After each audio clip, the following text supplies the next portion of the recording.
Okay, so it says we're live. I'm going to have a quick check before we start talking.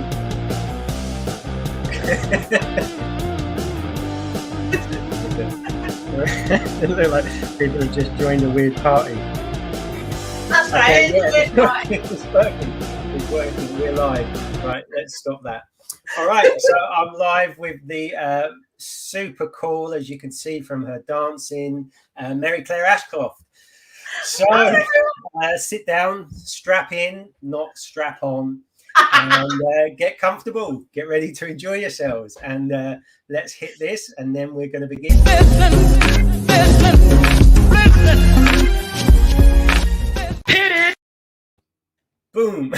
Very fancy. Let's go. All right. So Mary Claire Ashcroft, introduce yourself. Hi everyone. Yes, I am Mary Claire Ashcroft, also known as the Professional Rebel.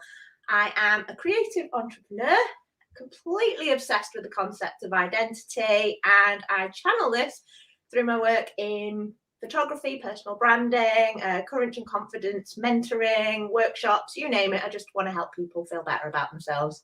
Cool. Love it. Love it. So two things I'd love to dive into with you then, based on what you just shared. First one, professional rebel. Tell me about being a professional rebel. What does that mean? What does that entail? What's the motivation behind that title?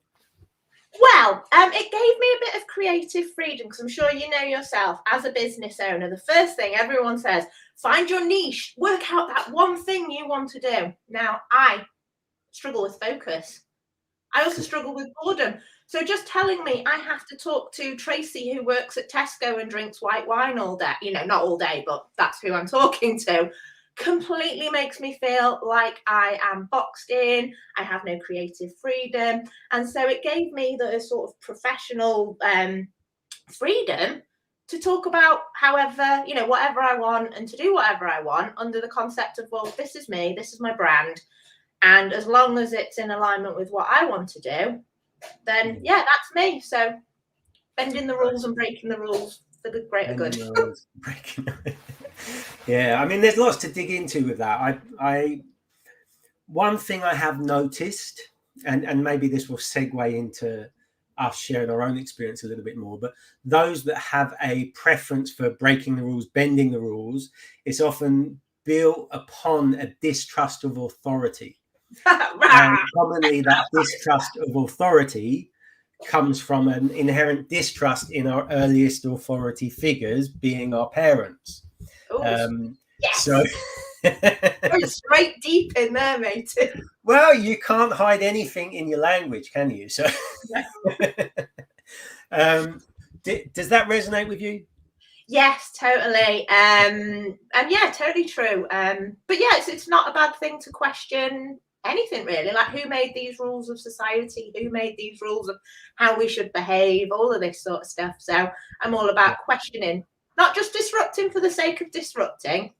I'm not for anymore. Okay, cool.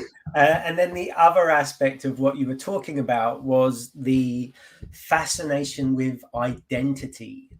Identity is a very transient thing, isn't it? In my experience. And the degree to which we suffer is commonly built upon the degree in which we are anchored into a sense of identity. It doesn't allow for change and adaptation. It's sort of like an obsession with preference as opposed to a curiosity about possibility. So how do you go about working with addressing that piece? Okay, well, first of all, I mean, it came up initially as my journey into becoming a photographer, because that's what I was first in my self-employment journey. And what I found is, even before I focused in on personal branding, which is what I focus on now, even back when I was doing, say, headshots or events and weddings and stuff, like, a wedding, people would be they would be scared to be the first person on the dance floor. It's almost like they need permission to let go, or, you know, to just enjoy themselves. And I was always that sort of like mischief maker, was like, well, if the photographer can grab a child or an old auntie or something and start the party, it's like giving people that permission. And I'd find, even as I moved into personal branding, you know, people would be like, oh, what should I wear? Or, you know, should I have my photographs in a cafe with a laptop and a cup of coffee and you know, some peony flowers? I don't even know how I pronounce that correctly, or peonies, I'm not sure how you say that. And it was like, well, just because you're seeing everyone else do this, you know, is that you? You know, stop feeling like you've got to box yourself in and commit to an identity that might not be you. And the minute you commit to putting yourself into a box, is that you? You know, I think people do it out of safety because they're too scared to step out and show themselves, because when you are showing your true self, it hurts to have that rejection or something like that. It's much easier to be rejected from an identity that's not quite yours, and that's something I found out in my younger years, which we can go into if you'd like. That's beautiful what you've shared there. It's easier to be rejected when you don't show up as yourself, because there is that sense of like, well, that's not really me anyway, so I don't mind. How much do you think that a lot of people play into that sort of, okay, I'll dilute myself into what has historically been acceptable, people have been okay with it? How much do you think people dilute themselves to fit into that?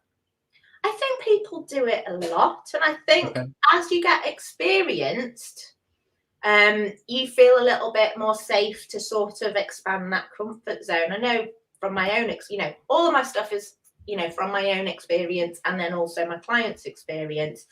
But I know, for example, when I set up my business, you know, nobody teaches you how to be a business person unless you go to business school.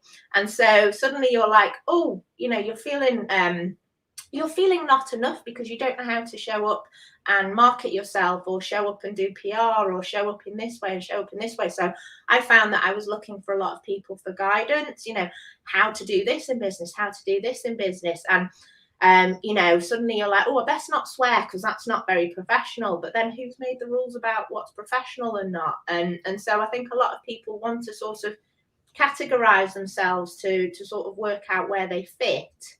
And then I think it's all about working out where you feel like you belong. You know, it's about learning the rules. I do it the same in photography, you know, learn the rules of photography, you know, the rules of thirds and composition, and then work out where you can actually break those rules. So I suppose what I interpret that is, it's a bit like playing chess, isn't it? Yeah. In that there's a set of rules, but yet within that set of rules, there's so many different moves you can make, so many different sort of potential outcomes from each move. So it's almost like all of us have to learn the game, you know, and then find, okay, what is my creative expression within that? Yeah. Because I do think sometimes what happens is people go on this mindless rebellion against the actual rules of the game in the first place. And then that means you can't play the game at all. Yeah.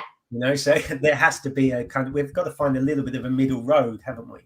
Yeah, well, it's not, just like I said earlier, it's not about causing disruption for the sake of disruption. It's about questioning things and you know, going back to like how often do people sort of fit into these molds? You know, you see a lot of people like maybe new coaches or trying to think of another example, new accountants. Maybe they're seeing what other people are sort of showing up and doing, and they're like, oh, well, that's the way to do the thing. But the thing is like when you try and be like everyone else, suddenly you're stuck in this sea of sameness, and then nobody sees you standing out. And you know, the reason all of us go into business or go into doing, you know, into standing up for causes that we believe in, is that we want to get that recognition, not for ourselves, but so our cause or our business or whatever we're working towards actually gets the notice, you know, being noticed, and the success in financial and having that platform to talk about what you feel is important.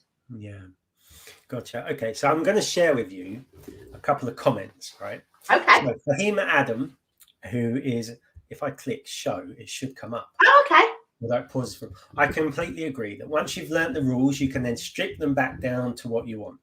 Totally. Cool. Yeah. So I've been working with Fahima for a while. She's a wonderful, wonderful lady. And I think there's something amazing about seeing someone step outside of, I tend to call them their own assumptions. Mm-hmm. What commonly I have noticed people say that they do like to point the finger and say it's society tries to make you a certain way, or people try to make you a certain way. And I don't know, I would argue that actually society is just a reflection of the developments of what we've found works. Mm-hmm. And we could argue that, you know, yeah, maybe there's lots of room for change. However, if we look back, we're not doing that badly. So yes, there's lots of room for change and possibility, but at the same time, you know, to just say, oh, it's society's fault for things doesn't really put much power in the hands of the individual. Yeah, definitely. And their potential to address things. And then Ornella has said, absolutely, Danny, but I'm afraid I have no idea what that is in context to at this point in the conversation. So, so tell me, what is, if you're so passionate about this sort of helping people to shift or adjust their sense of identity and break free from some of what they've been held within historically or in the past, what has been your journey to that? Because my experience has been that anyone who kind of breaks out of an old version of themselves has usually had, you know, some past struggle that has caused them to be stuck within that, that version of who they are. So maybe we could go into sharing a little bit about what brought us to that space. So yeah, sure. We'll both do it, shall we? I mean, if you start. Yeah, that's great. No, well, again, my sort of journey has come from my own history. You know, if you look at anything like my website, my content on social media, you'd think, oh, she's a confident, outgoing person. But a lot of that was a mask for me for many years. So my background, I stand up like as if I'm at Alcoholics Anonymous. So my background is in low self-esteem. And I had a very, very different perspective of who I was compared to what people saw of me. So even as a teenager, people would say to me, oh, I wish I was as confident as you. I wish I did all of the brave things. You know, I went, traveling to Berlin at the age of 14 on my own. And I was doing all of this brave stuff. And you can't really see, but, I can't, I'm too short. I'd wear really loud clothes and feel like, I was making a statement in what I was wearing. And what people were seeing on the outside was very different to what was going on within. I grew up in quite a challenging environment. I have complex post-traumatic stress disorder from a shaky childhood experience, a long-standing childhood experience. And it caused me to sort of go in. I mean, I've also, as well as some sketchy upbringing, I also recently found out I have ADHD, and also the very sort of nature of growing up with undiagnosed ADHD. There's something like a story, a narrative in your head. What is wrong with me? Why am I different? Why do I think differently? Why do I see things that other people seem to be burying their head in the sand about? And because my parents were busy with their own issues, it was missed. And I think it's something that is missed in women anyway, because we don't present in the same way that guys do. We aren't disruptive in the classroom. We tend to be off with the fairies or not being able to focus on this sort of stuff. And so what I was finding with my own sort of journey through my youth, my teenage, my early 20s, is there was something inside me. I knew who I was, but I wasn't able to access it. So I went down the path of doing what was, what society wanted me to do, what my parents wanted me to do, comparing myself to what my peers were doing. And what was happening was, the further away I moved away from this person I really believed I was, the further away I moved away from that, down a path that wasn't me, the ticking boxes of, go to university, get a job that's related to university, get a house, a car, think about marriage, all that sort of stuff.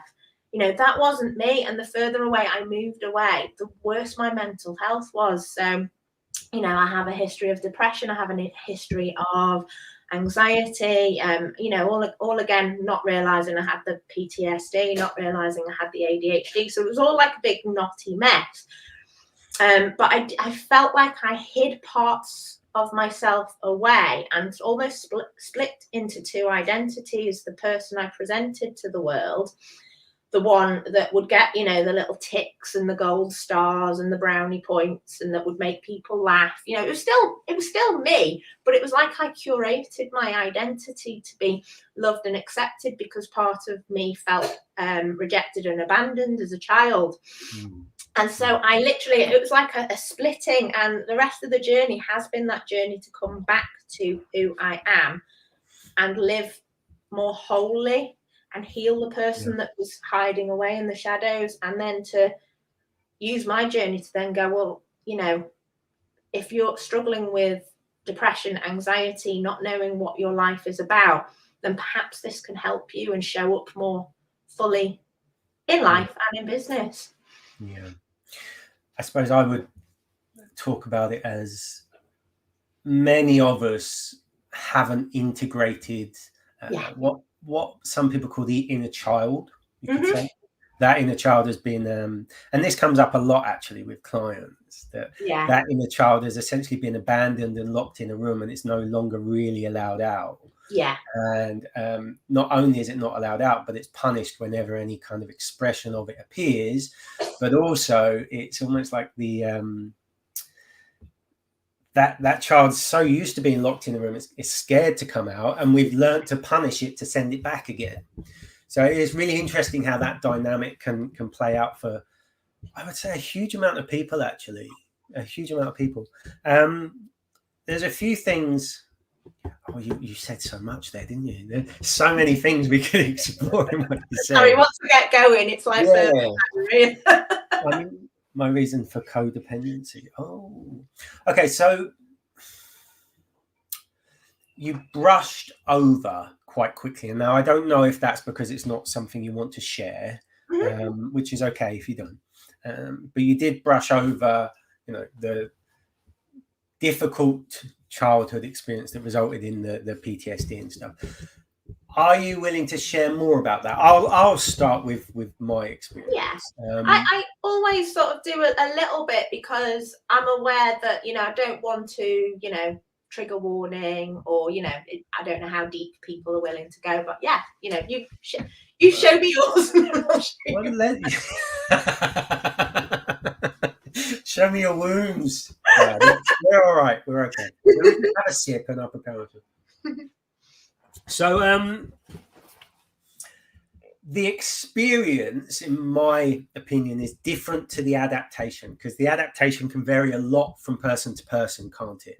So I'll share my experience, and then I'll also talk about the adaptations I made as a result of it. So the experience was, I grew up in a home where my mum and stepdad at the time had a really, really volatile relationship. So I would see her get hit. He was, I was a child, so I obviously saw him as a big man I was scared of, essentially. And just his facial expressions and his tone of voice and his physicality in the way he punished me I just became very scared as a child, essentially. That was my experience. I was just regularly scared. I think you paused. Oh, no, you come back. Yeah, just regularly scared. And, my mum would see him punish me, and I would see him punish my mum. And it was just this experience of like, Jesus Christ, who am I supposed to be in order to be safe? Yes.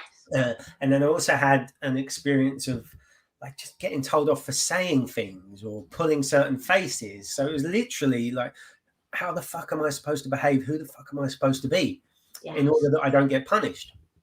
And that continued for a long time in my life, I would say. And that resulted in I was kind of looking for women to love me, essentially. Mm-hmm. But I didn't know how to accept it, so I kind of push it away anyway.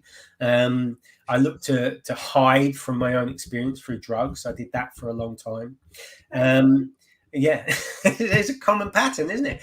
And I also had my mum and dad separated when I was very young, so I used to go to my real dads and my nan and granddad's on weekends. So that would be like, okay, who do I have to be for this group of people? Yes. And so there's just a lot of areas of my experience, like, oh, who am I supposed to be?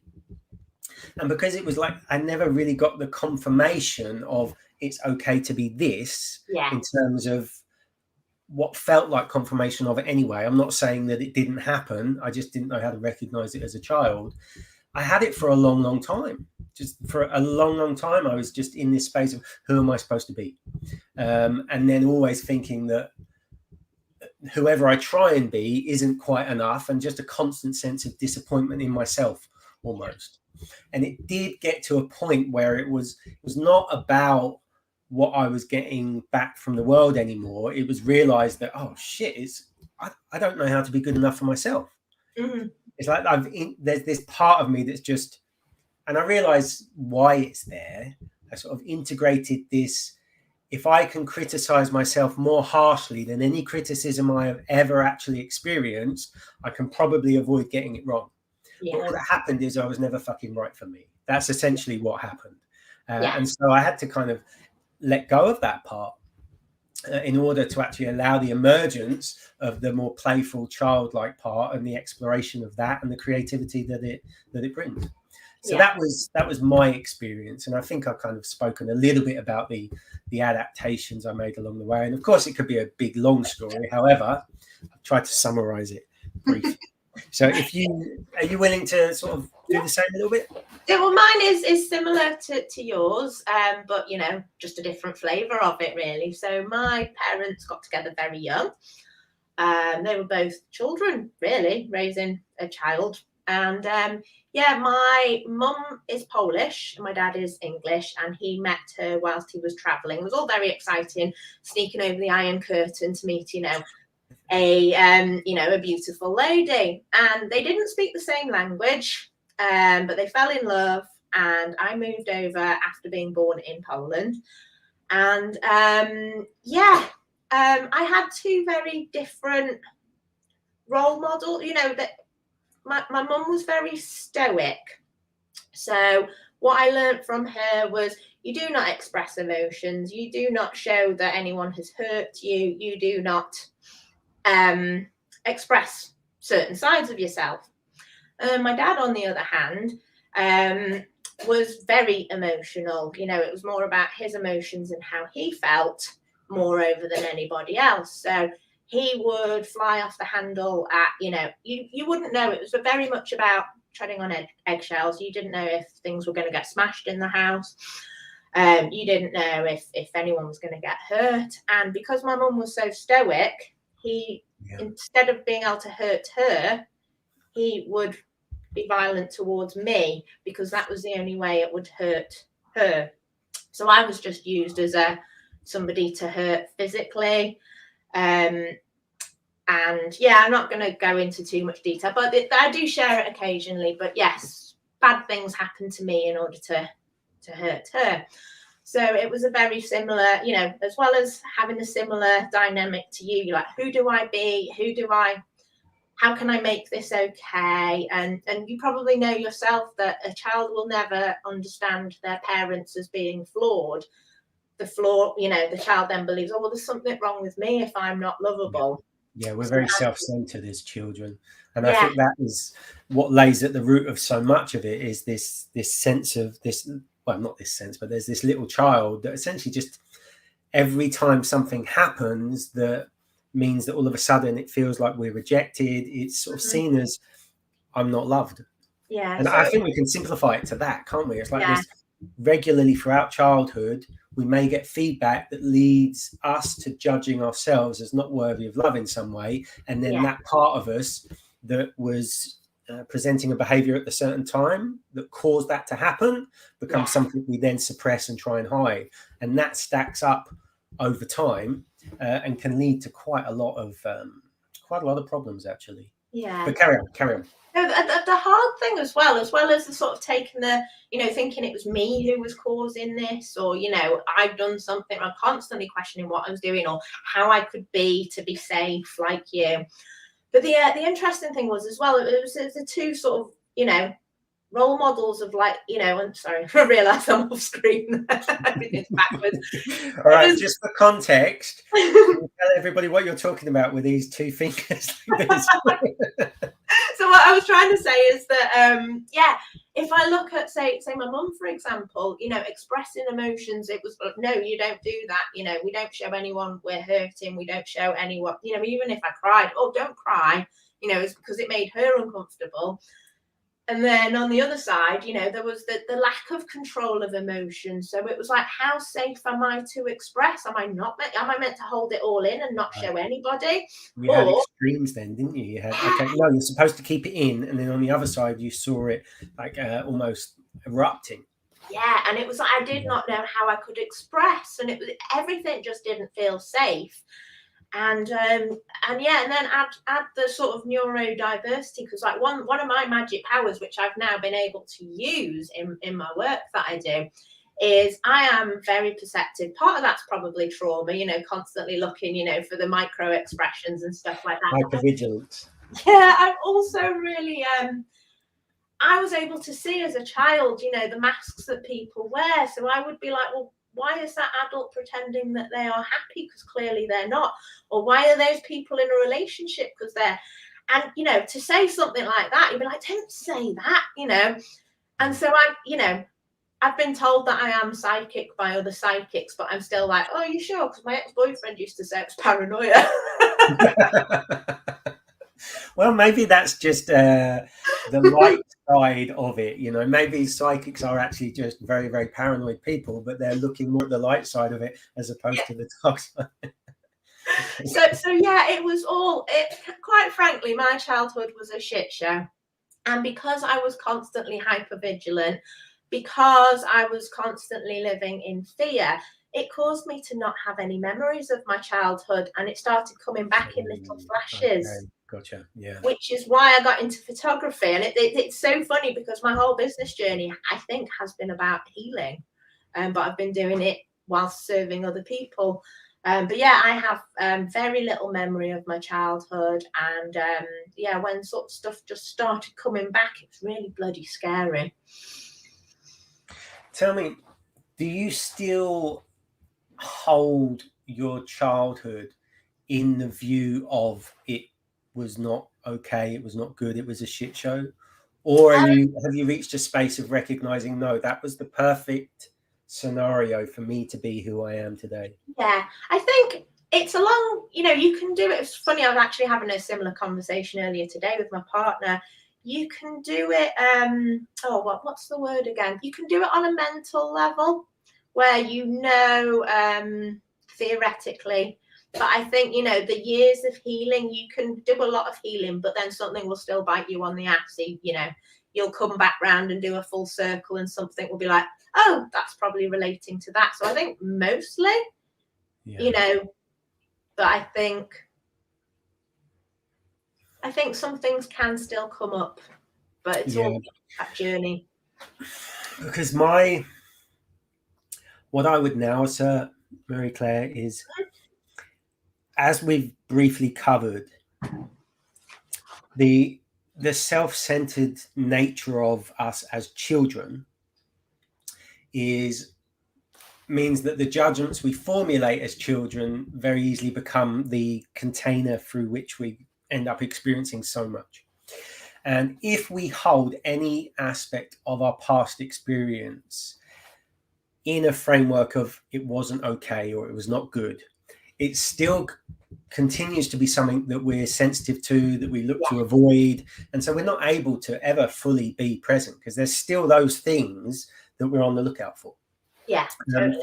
So I would say we've got to reach a point where we recognize it's the judgments of ourselves that we're caught within, and it isn't about what happened anymore. Yeah. And those judgments we formulate about ourselves, I've noticed, are so universal so universal that it's, you know, a sense of not being enough. Yeah. A sense of it's our fault how other people feel. All of these things, they're so deeply rooted into a person that I think the judgment of those aspects of ourselves as wrong can lead itself to all sorts of problems. Like there's positives about worrying what other people think and feel. It's not all bad, you know. There are positives to a degree about a sense of not enoughness, you know. But to look at that aspect of ourselves as not okay in some way, in my experience, just gives rise to more turmoil and conflict. So it's almost like, okay, how much of it do we address, and how much of it do we just recognize? Okay, there's certain aspects of being human that we have to accept a part of being human, and how I relate to that is the work, and not trying to overcome it. Yeah, well, I hope I've understood you correctly. So I use sort of the analogy of, you know, like how us humans, we tend to like to put ourselves in boxes. You know, like if we get a health diagnosis or a mental health diagnosis, okay, we are in that box and this is how we live our life. And so if, you know, I've got, you know, mostly a growth mindset, you know, still have the occasional thing where you're like, whoops, I'm full, you know, we all do. But, you know, when you have these boxes that you are put into, you know, labels by society or health or whatever, I find that, you know, for me personally, rather than feeling boxed by it, it's like use that box as a stepping stone. So, for example, the ADHD or the PTSD, I could be limited by those expressions and see my life through that lens. You know, obviously I use a lot of photography analogies as a photographer. You know, if you see yourself through that lens and in that box, you are then sort of confined, like you're missing a lot of stuff because you've got the blinkers on, or it's like a filter only letting good and bad, or, you know, good and bad in. But, you know, I've been using any sort of diagnosis or anything like that as a box to step on. It's like, you know, use it as a tool in that case. So it might be like how I am experiencing the world, but you know, or use this lens, or is this, you know, question, is that lens yours, or has it been put on by parenting, by, you know, society? I know you said that society has benefits, but it also particularly, you know, as a woman, it can say, oh no, you've got to do this, you've got to do that, you know, that sort of thing. So what is society exactly? Because I sometimes struggle when people say society because we only know our own experience, and your experience of society may be different to my own. So I'm very curious about what people mean when they say society puts you in these boxes. Yeah. What is being spoken about then is just some feedback that we've received. Yeah, you know? The rules of how to be a good human, and you know, how to function, and you know, some of those are good. You know, it's the same. You know, I believe the same. And you know, I'm not a religious person, but I believe, you know, the thing that causes a lot of trouble with say things like religion, it's basically, when you come down to it, it's just like how to be a good person. You know, but there are different ways in being a good person, and I think it's the same with society. It's like, here's how you function.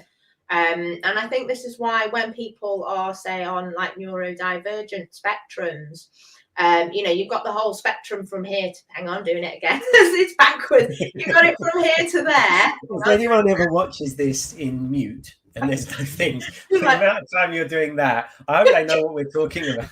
How big is it? Show me how big. Little fish, big fish, cardboard box. No, if you know, I'm doing it again. I can't. There we go. If you're on this side of the spectrum or this side of the spectrum, you know, you could of your abilities and capabilities and understanding of the world. But I think society, you know, especially the consumerist society we live in, you are only sort of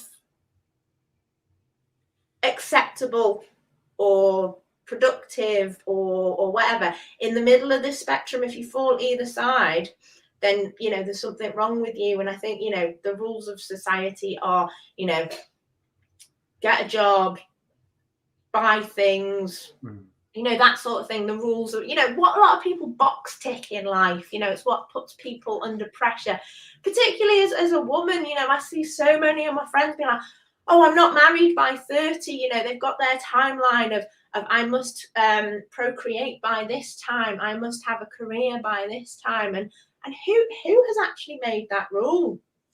Okay, if I just push back on that a little bit, then Yeah. the whole procreation thing. Mm-hmm. I don't know how much of that is just society, because there is a biological component there, isn't there?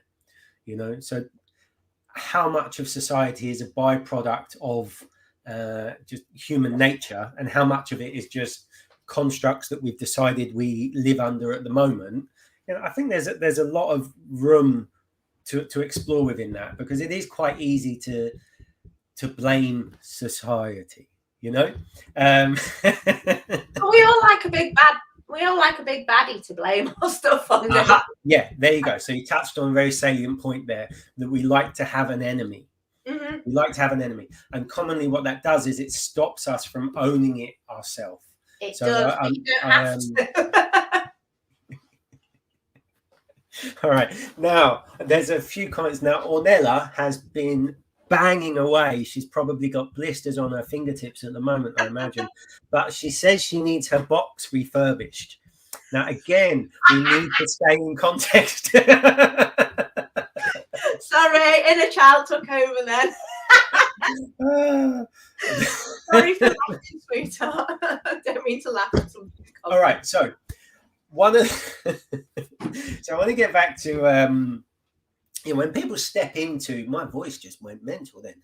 When people step into this space of looking to adjust or make changes to sense of identity, let's say. Mm-hmm. Here's a little thing I've noticed. Sometimes what is giving rise to that in the first place is something that hasn't been addressed. So if somebody is trying to change from a sense of not enoughness, that's a never-ending loop.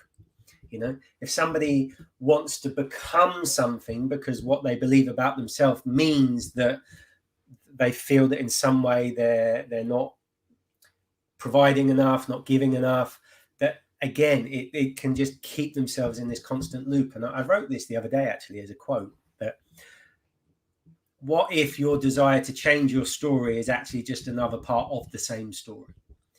Oh, interesting. Yeah. Sometimes it's that desire to change can be coming from a place of not enoughness. So it can keep people in the same loop. Yeah, it keeps people in.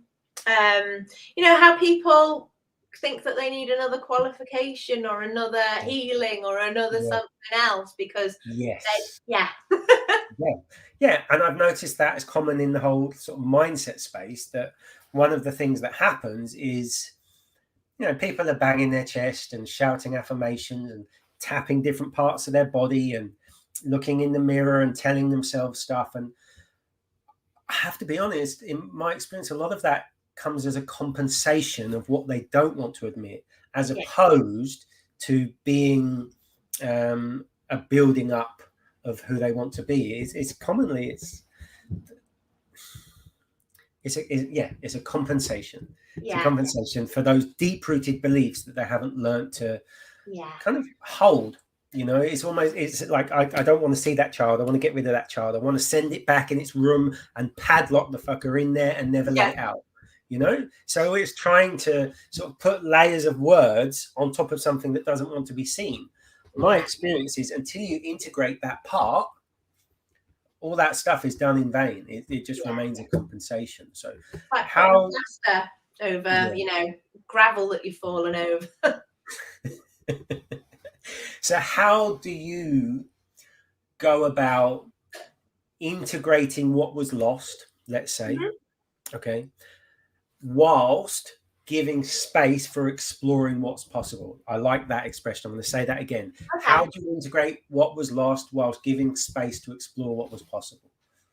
Okay, well, you know, the first sort of thing I would suggest, and it's what I do with a lot of people, is go through sort of a timeline of your whole life, because, you know, we tend to see ourselves and other people close to us through a lens, you know, like a filter, and that's from our beliefs. So, you know, a lot of the time it starts with, you know, going through your whole timeline. You know, whenever I ask anybody to tell me about their history, they tend to naturally go to, oh, well, this happened to me and this was a bad thing and this is where I fell. Because, you know, the negative bias in our heads goes to the negative because, you know, that's how we can improve upon. But then once I say, okay, right, we'll get all the crap out, you know, this happened to you, that was bad, you know, the victim sort of stuff that we all have, then it's like, well, I do this with so many people and they forget that they maybe went traveling on their own, you know, or they had studied something that they'd completely forgotten about, or something really positive, but, you know, because your brain automatically goes to the negative stuff first. And then, you know, you get past that, you see, oh, actually, I've been focusing on myself through this negative lens, and I've completely brushed off, discounted, discarded so much stuff. So it's about I call it emotional archaeology. It's about digging it up and finding out what is actually true, because can you shift that lens? Can you see that maybe you were biased? Maybe, you know, you didn't feel comfortable accepting, you know, the good things about your history and yourself. So then once you know that part of you is geared to looking towards the crap stuff, looking towards that stuff, you know, that then sort of gives you a bit more of a wider perspective and a, you know, a bird's eye view of yourself, because we tend to zoom into these tiny little things, you know. An experience of ours could have lasted like 3 months, you know, 3 months of depression or 3 months of unemployment or 6 months of a terrible relationship. But that one small experience just completely colours, you know, your whole life. And it's like it's robbing yourself of joy and a sense of achievement. And then, you know, how to explore then is about looking at the things that you used to do as a child. You know, one of the events that I started, where Fuck It Bucket came, you know, to existence, was called Unicorn Club, because, you know, I get so many people going, oh, you know, as well as I wish I was as confident as you, I wish I was as creative as you, I wish I made time for fun. And again, it's being told that once you're an adult, you're not allowed to allow that time for play. You're not allowed that time for experiment. You're not allowed to, you know, so many people say, oh, I wish I could do that, or if I were different, I would do that. And, you know, part of the healing is about becoming whole. And it's not just focused on doing and achieving, you know, like, what are people's hobbies? You know, when was the last time they allowed themselves to explore something that they might be completely crap at? You know, as well as running my business, you know, I've started learning the piano again recently. I spend time pole dancing. And, you know, for me, piano is a way to connect to, you know, my emotion. You know, music is an emotional thing. So I'm learning, you know, to connect to my emotions through music. Pole dancing is something that is very physical. You know, it's about, you know, moving your body and getting through, you know, body shame as a woman, or, you know, about, you know, again, I'm saying society is, you know, what's acceptable size for a woman, you know, the whole conditioning. And as well, it's really something that's hard. You don't just go to pole class and 6 months later you're swinging around upside down, gripping by your bum cheeks. It is something, you know, it's one of those things where you get that incremental progress. And so it's about trying things that are going to test you, things that will allow you to have a sense of flow. It's about communicating. It's about, you know, it's really about learning yourself and becoming that self-absorbed child again, but with the grown-up's perspective of, you know, what are your values? You know, because I find a lot of my clients, you know, think that, you know, again, going back to that box ticking thing, the family and children sort of stuff.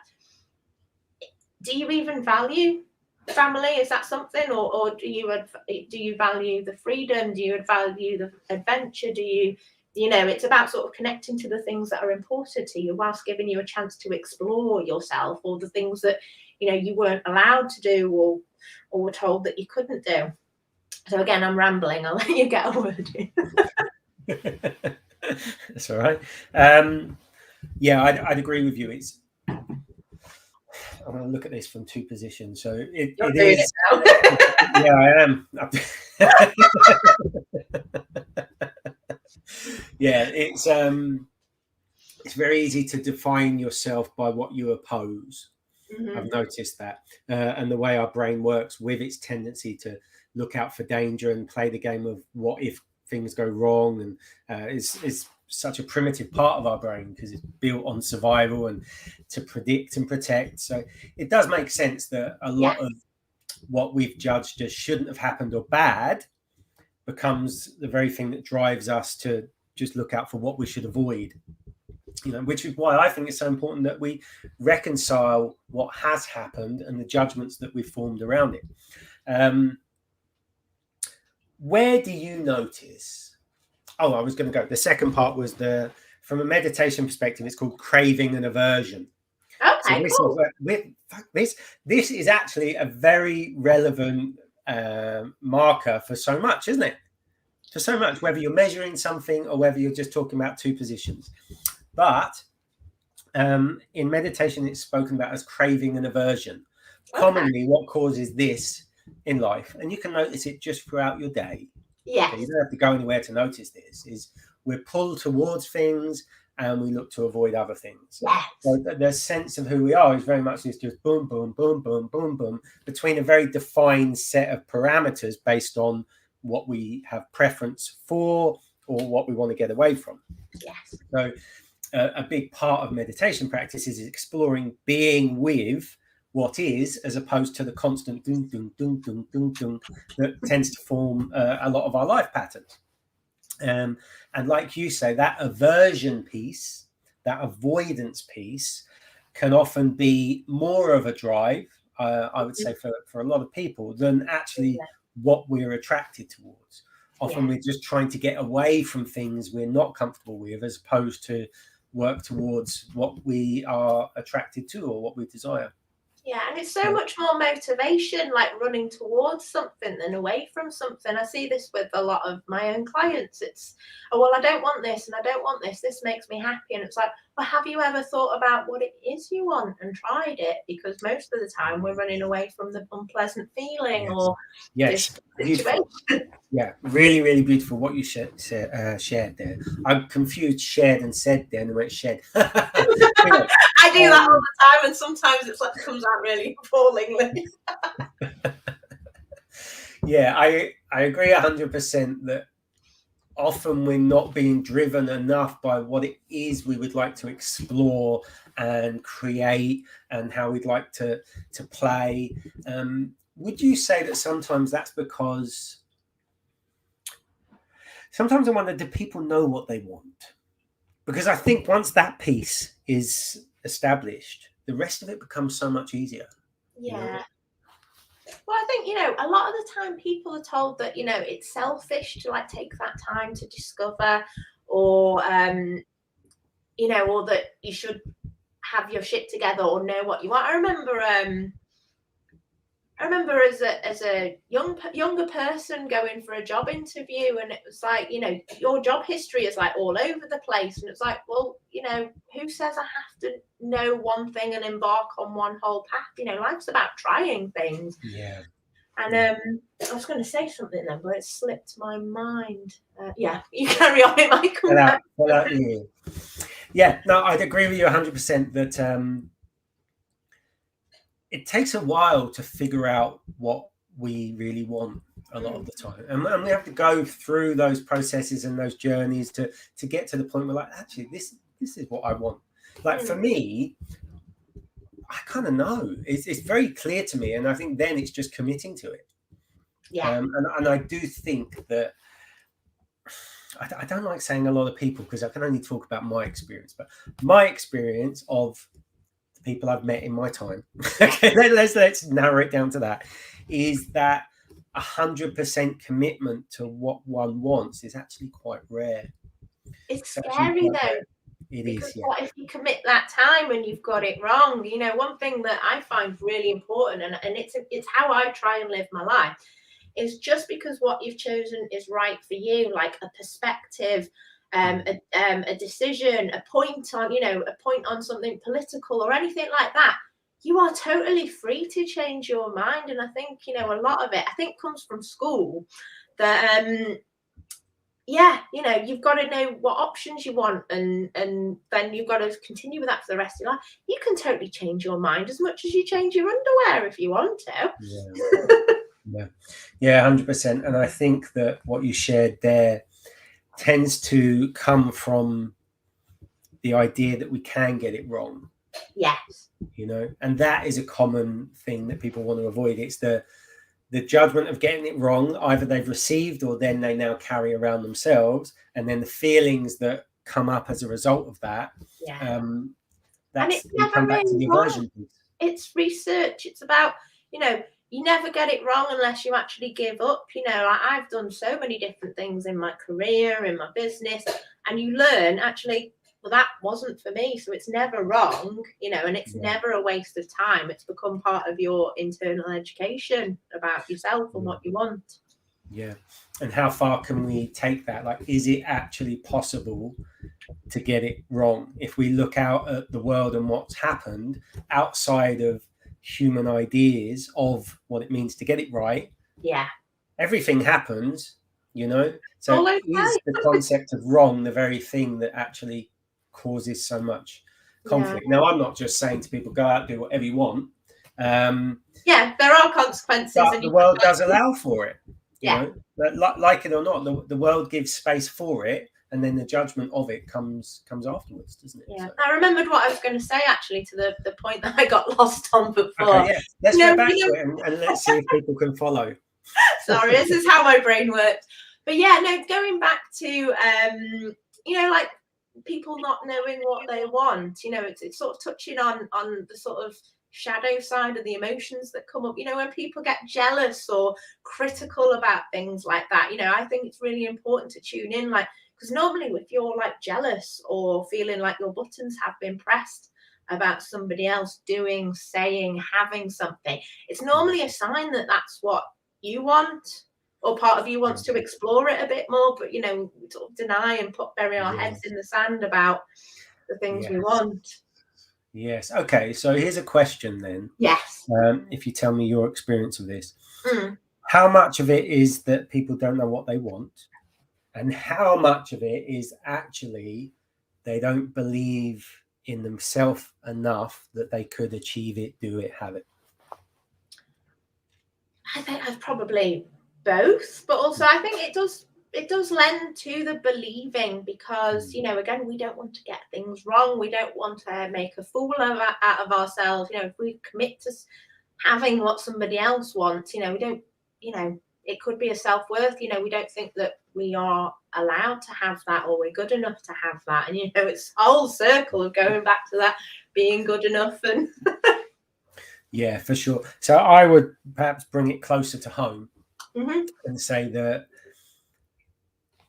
judgments and thoughts about it aside, the feelings that are revealed to us through the endeavors, through life, we have a judgment of those. So if we take the external circumstances out of the equation and just say how we relate to the emotions that are revealed, that in my experience is what's under the surface of what people are tussling with.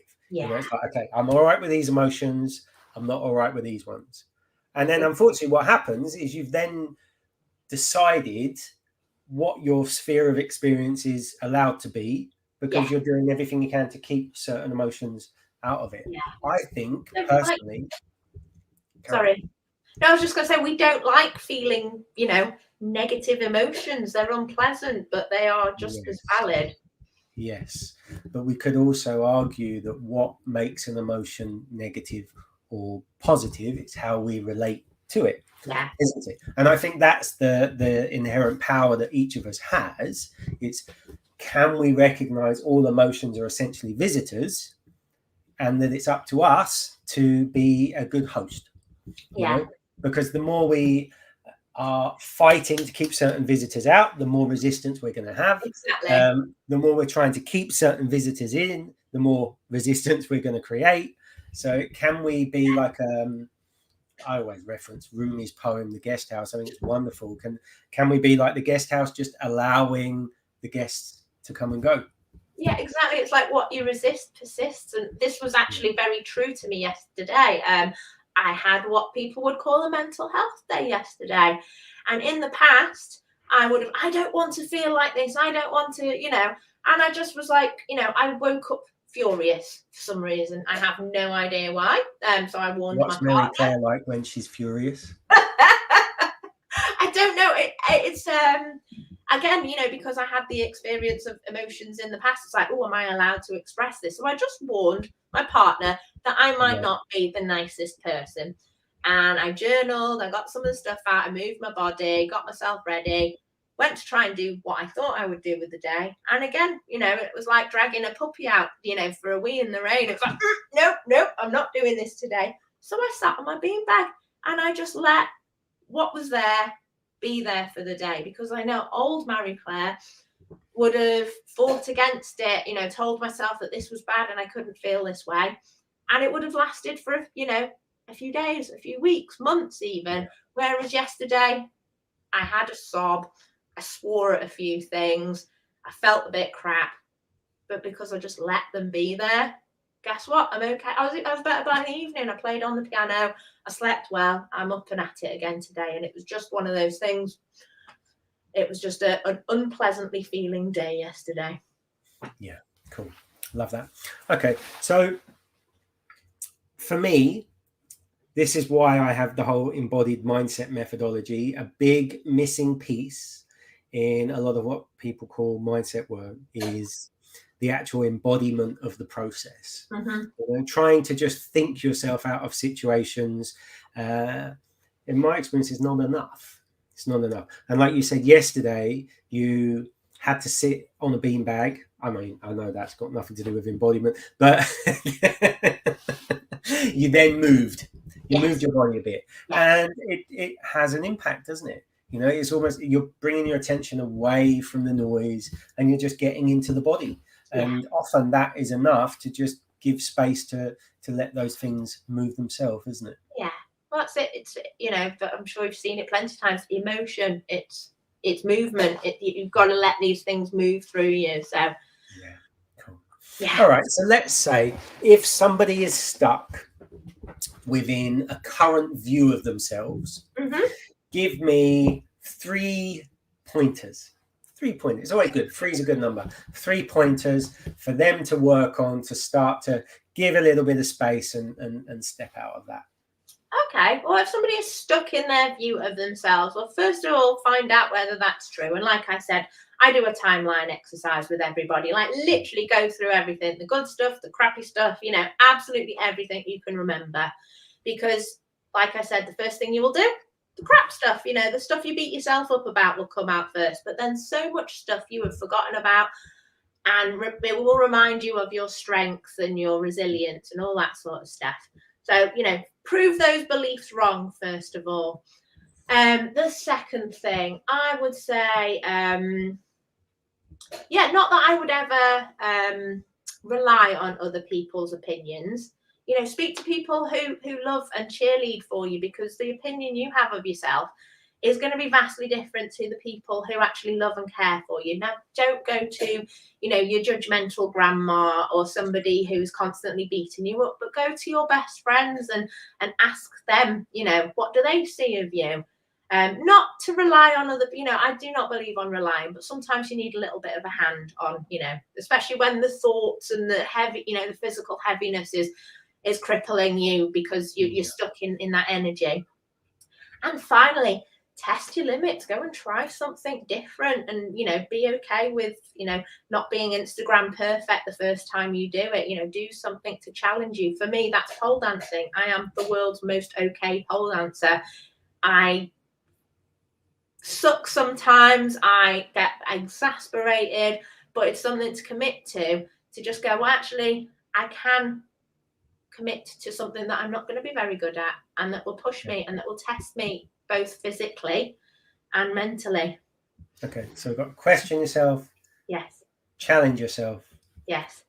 And the third one was lean into others, wasn't it? Yeah, get the support from others, but just because sometimes when you are lost in that whirlwind of negative thought, negative physical energy, you just need that outer experience, because we get so insulated when we're struggling, and you forget that there's a big outside world that isn't just of your opinion. Yeah, nice, Cool. Mary Claire Ashcroft, if people want to speak to you, where should they go? You can add me on Facebook or go to my website, www.professionalrebel.co.uk. And yeah, but I'm mostly on Facebook, shit posting or sharing about my past or, various stuff. Cool. All right. So if they want to read about your past or shit posting, listen, Mary Claire Ashcroft, thank you so much for your time. It's been great to chat. I've enjoyed our little convo, although it ended up being a little bit longer. So I'm gonna pull this off, and then if we have a quick goodbye in the background. Yeah. Okay.